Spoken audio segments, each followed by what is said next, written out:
Hello guys, मैं श्वेतांक और आप देख रहे हैं ललन टॉप सिनेमा। पिछले हफ्ते सिनेमाघरों में सनी देओल की जाट लगी थी। उस पूरी फिल्म में सनी देओल की सिर्फ एक ही मांग थी, सॉरी बोल।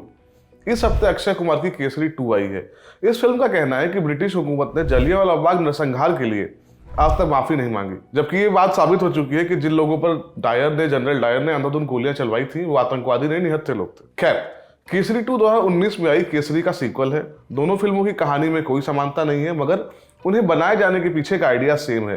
एक देशभक्ति से लेवरेज फिल्म जो आपको एक ऐतिहासिक घटना से रूबरू करवाती है, टिपिकल अक्षय कुमार स्टाइल में, क्योंकि किरदार जो भी हो अक्षय कुमार रहते हैं। इस फिल्म में ये बात बहुत ज्यादा खुलकर सामने आ जाती है क्योंकि सी शंकरन नायर केरल से थे।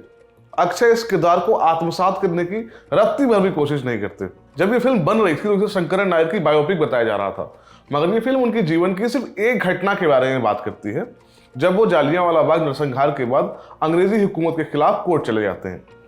फिल्म की शुरुआत में ही ये लिखकर आता है कि वैसे तो ये फिल्म असल घटनाओं से प्रेरित है, मगर पूरी तरह से वर्क ऑफ फिक्शन है। केसरी 2 की कहानी 13 अप्रैल 1919 में शुरू होती है। बैसाखी का दिन है। लोगों का हुजूम रॉलेट एक्ट के खिलाफ शांति प्रदर्शन करने के लिए एक जगह जमा होता है। तभी वहां जनरल डायर आता है और बेगुनाह निहत्थे लोगों पर 1650 राउंड गोलियां चलवा देता है। इनमें हजारों लोगों की मौत हो जाती है। दूसरी तरफ उसी दिन सी शंकरन नायर नाम के बैरिस्टर को ब्रिटिश सरकार नाइटहुड से सम्मानित करती है। वो ब्रिटिश वायसराय काउंसिल के सदस्य हैं और ब्रितानी हुकूमत की हिमायती हैं। उनका रिकॉर्ड है कि वो आज तक एक भी केस नहीं हारे, मगर जलियांवाला बाग हत्याकांड के बाद उनका हृदय परिवर्तन हो जाता है और वो अंग्रेजों के खिलाफ खड़े हो जाते हैं।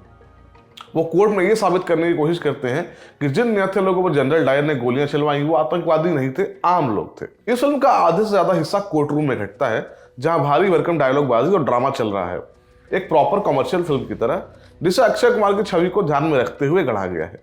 इसलिए इसे इतिहास के पन्ने की तरह देखने की बजाय सिर्फ मनोरंजन के लिए देखा जाना चाहिए। जैसा कि मेकर्स ने शुरुआत में ही बता दिया कि ये फिल्म असल घटनाओं से प्रेरित है, मगर पूरी तरह तथ्य पर आधारित नहीं है। इसमें कुछ क्रिएटिव लिबर्टी ली गई है।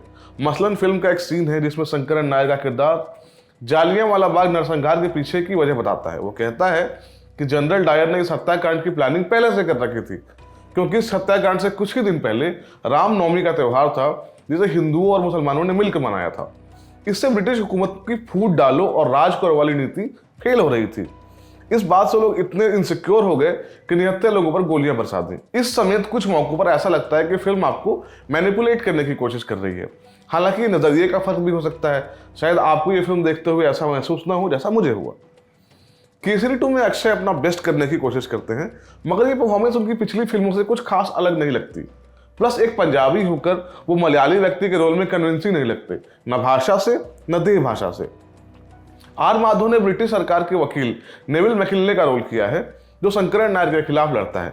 माधवन की परफॉर्मेंस इस फिल्म की सबसे प्रभावी चीज है, क्योंकि उनके ऊपर फिल्म चलाने का प्रेशर नहीं है, इसलिए वो एक्टिंग करने के साथ साथ उसे एंजॉय भी करते रहते हैं, जो कि जेन्युइन लगता है। अनन्या पांडे ने दिलरीत गिल नाम की लॉयर का रोल किया है, जो शंकरन नायर को ये केस लड़ने के लिए प्रेरित करती है। कोर्ट रूम में अनन्या केस से सिर्फ एक सीन आता है जिसमें एक महिला से सच निकलवाती हैं, उसमें वो जचती हैं। बाकी एक्टर्स बस फिलर के तौर पर फिल्म में आते हैं। हमारी जो राय है फिल्म को लेके ओवरऑल वो ये है कि केसरी 2 एक ठीक ठाक फिल्म है, जो शायद इससे बेहतर नहीं हो सकती थी, क्योंकि वो यही होना चाहती थी। मैं फिर से वही बात दोहराऊंगा कि इस फिल्म को सिर्फ एंटरटेनमेंट के मकसद से ही देखा जाना चाहिए।